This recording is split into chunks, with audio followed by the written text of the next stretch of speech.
বাঁচারও পথ আছে।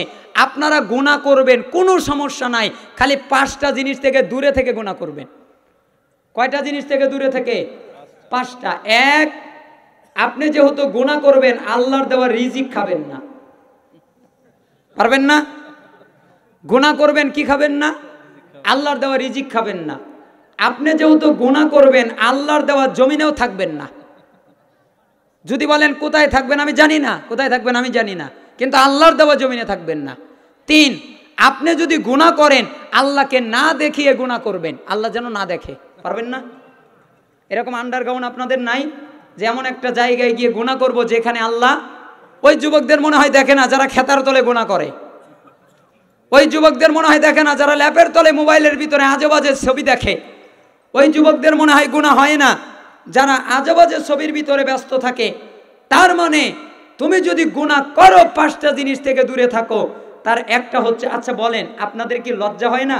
বাপের সামনে গুনাহ করতে লজ্জা হয়, মায়ের সামনে গুনাহ করতে লজ্জা হয়, বন্ধুর সামনে গুনাহ করতে লজ্জা হয়। তাহলে যে আল্লাহর রিজিক খাচ্ছি, যে আল্লাহর জায়গায় থাকছি, ওই আল্লাহকে দেখিয়ে দেখিয়ে গুনাহ করছি, একটু কি লজ্জা হয় না? 4, আপনি যেহেতু গুনাহ করবেন, তখন আপনি যেহেতু গুনাহ করবেন, তখন মালাকুল মাউত যখন আসবে তাকে বলবেন 10 মিনিট ওয়েট করেন। কেন? আমি তো এখনো তওবা করতে পারি নাই। তুমি 10 মিনিট বসো, 10 মিনিট পরে আমার রুহ নিও, আমি তওবা করে নেই। পারবেন না? মালাকুল মাউতকে বন্ধু বানাতে পারবেন না? বন্ধু বানিয়ে সময় নিতে পারবেন না? 5, যখন আপনার গুনার কারণে আপনাকে জাহান্নামে নিয়ে যাওয়া হবে, তখন আপনি নিজের ক্ষমতা দিয়ে জান্নাতে চলে যাবেন। পারবেন না? যদি এই 5টা কাজ করতে পারেন, তাহলে যত মনে চাই গুনাহ করেন। আর যদি এগুলো থেকে বিরত থাকতে না পারেন, তাহলে গুনার কাছেও যায়েন না। গুনাহ আপনার নেকিগুলোকে পুরো সারকার করে দেবে। আপনি গুনাহকে হালকা মনে করিয়েন না।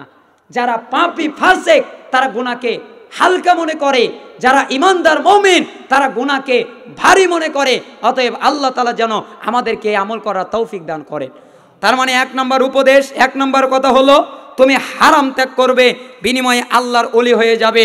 2, ওয়ারদা বিমা কাসামাল্লাহু লাকা তাকুন আগনান নাস, তোমার তাকদিরে যা আছে তুমি তার উপরে খুশি থাকবে, বিনিময়ে তুমি ধনী হয়ে যাবে। ওয়া আহসিন ইলা জারিকা তাকুন মুমিনা, তুমি প্রতিবেশী তোমার যারা, তাদের সাথে ভালো আচরণ করবে। তোমার প্রতিবেশী হিন্দু হতে পারে, তোমার প্রতিবেশী খ্রিস্টান হতে পারে, তোমার প্রতিবেশী নাসারা হতে পারে, তুমি তার সাথে ভালো আচরণ করবে, বিনিময়ে তুমি প্রকৃত মুমিন হয়ে যাবে। ওয়াহিব্বা লিন্নাস মা তুহিব্বু লিনাফসিকা তাকুন মুসলিমা, আর তুমি নিজের জন্য যা ভালোবাসো অপরের জন্য তাই ভালোবাসবে, বিনিময়ে তুমি প্রকৃত মুসলিম হয়ে যাবে। তুমি কি প্রকৃত মুসলিম হতে চাও? তাহলে নিজের জন্য যা ভালোবাসো অপরের জন্য তাই ভালোবাসবে। ওয়ালা তুকসিরিদ দহিক ফাইন্না কাসরাতাদ দহিক তুমিতুল কলব, অতিরিক্ত হাসবা না, বেশি হাসবা না। বেশি হাসলে অন্তর মরে যায়, হৃদয় মরে যায়। হৃদয় বলতে কিছু থাকে না, ওটা মরা হৃদয় হয়ে যায়, ওটা মরা হৃদয় হয়ে যায়। অতএব অতিরিক্ত হাসবা না। 5টা কথা। 1, হারাম ত্যাগ করবে, আল্লাহর ওলি হবে। 2, তাকদিরে খুশি থাকবে, ধনী হবে। 3, প্রতিবেশীর সাথে ভালো আচরণ করবে, প্রকৃত মুমিন হবে।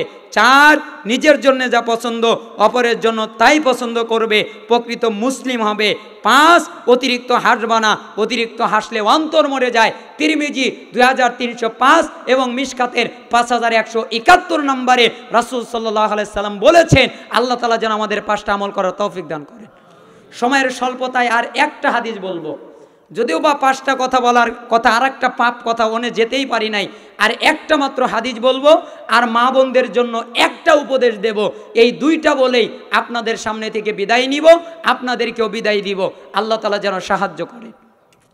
হাদিসটা হলো উবাদা ইবনে সামিত, তিনি বলছেন রাসূলুল্লাহ সাল্লাল্লাহু আলাইহি সাল্লাম বলেছেন, ইদমানুলি সিত্তা মিন আনফুসিকুম আদমানু লাকুমুল জান্নাহ, তোমরা তোমাদের কাছ থেকে আমাকে 6টা জিনিস দেবে। কয়টা জিনিস? 6টা। আমি মুহাম্মদ বিনিময়ে তোমাদেরকে জান্নাতের জামিন দিয়ে দিলাম। আমরা কয়টা দিব? আর মুহাম্মদ সাল্লাল্লাহু আলাইহি সাল্লাম কি দেবেন? জান্নাত। কে দেবেন? আল্লাহ তাআলা দেবেন। আমরা কয়টা দিব? 6টা দিব। তখন আল্লাহর নবী বললেন, উসদুকু ইযা হাদ্দাসতুম, যখন তোমরা কথা বলবে তখন সত্য কথা বলবে। কথা বললে কি কথা বলতে হয়? আপনি মনে করেন আপনার বাড়ির বাহিরে, আব্দুর রহমান তুই কোথায় রে? আমি বাড়িতে আছি। আছেন কোথায়?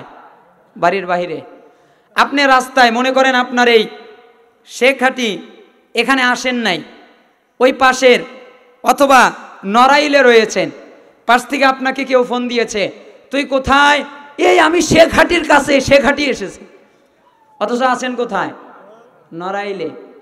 তার মানে আছেন এক জায়গায়, বলছেন আর এক কথা। এটা মিথ্যা নয়, আপনাকে এই সহজ মিথ্যা বুঝালাম। তার মানে আরো যত মিথ্যা আছে ওগুলো তো আরো কঠিন মিথ্যা, আপনাকে জাহান্নামের দিকে টেনে নিয়ে যায়। অতএব মিথ্যা বলবেন না, এক তুমি সত্য কথা বলবে। ওয়াউফু ইযা ওয়াআদতুম, দুই যখন তুমি প্রতিশ্রুতি দেবে তখন তুমি প্রতিশ্রুতি পালন করবে, যখন তুমি ওয়াদা দেবে তখন তুমি ওয়াদা পালন করবে। ওয়াআদ্দু ইযা তুমিনতুম, যখন তোমার কাছে কিছু গচ্ছিত রাখা হবে তখন তুমি তা প্রাপককে ফেরত দেবে। তোমার কাছে টাকা পয়সা গহনা জমির দলিল বাড়ি জায়গা যে কোনো জিনিস রাখতে পারে, যেভাবে রাখবে ওইভাবেই তাকে ফেরত দিবে, কোনো খেয়ালত করবা না।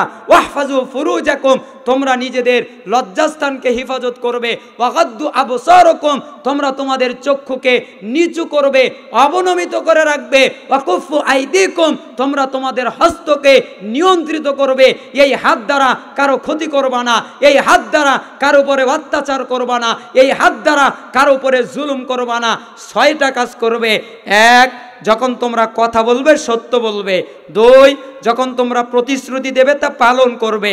তিন, যখন তোমরা ওয়াদা দেবে ওয়াদা পালন করবে। এবং তিন, যখন তোমাদের কাছে কিছু রাখা হবে তা প্রাপককে ফেরত দেবে। চার, তোমরা তোমাদের লজ্জাস্থানের হেফাজত করবে, চরিত্রের হেফাজত করবে। পাঁচ, তোমরা তোমাদের চক্ষুকে দৃষ্টিকে অবনমিত করবে, বেগানা নারীর দিকে তাকাবা না। ছয়, তোমরা পাশাপাশি নিজের হস্তকে নিয়ন্ত্রিত করবে। এই 6টা কাজ যদি করতে পারো আমি মুহাম্মদ তোমাদেরকে জান্নাত নিয়েই দিব। হাদিস রয়েছে সবুল ঈমান 4802, হাদিস রয়েছে মুসনাদ হাকিম 8066, হাদিস রয়েছে মিশকাতুল মাসাবি 4870, আরো অনেক কিতাবে রয়েছে। আল্লাহ তাআলা আমাদেরকে এই 2টা উপদেশ অনুযায়ী আমল করার তৌফিক দান করুন। মা বোনদের জন্য একটা উপদেশ, যেহেতু মা বোনদের জন্য কথা বলার কথা, মা বোনদেরকে পর্দা নিয়ে একটা উপদেশ দেই। বাস্তবে একটা কাহিনী শেয়ার করি আপনাদের কাছে। এক গ্রামে একটা নানি ছিল আর একটা নাতনি ছিল। কে ছিল? নানি আর নাতনি।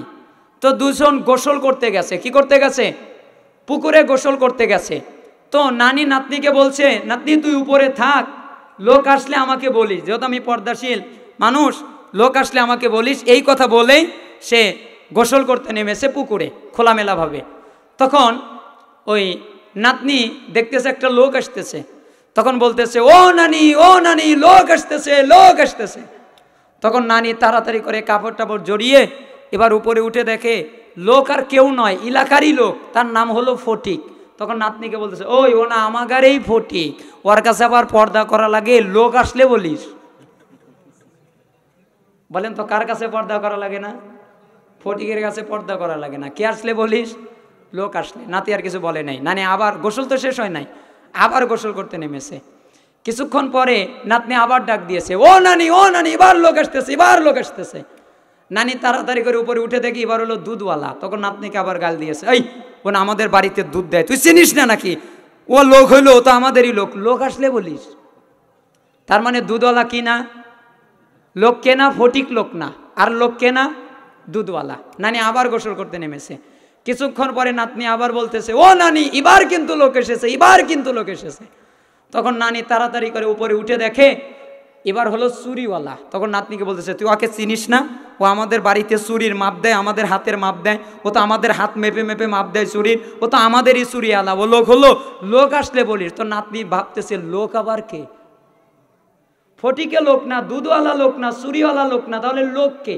তখন নাতনি বলেছে, পুরুষ মানুষ মনে হয় লোক না, লোক সব মনে হয় মহিলা মানুষ। যা, পুরুষ মানুষ আসলে আমি আর বলবই না। যেহেতু 3 জন এসেছে বলেছে বলে লোক না। এরপরে আসতেছে কে? হুজুর।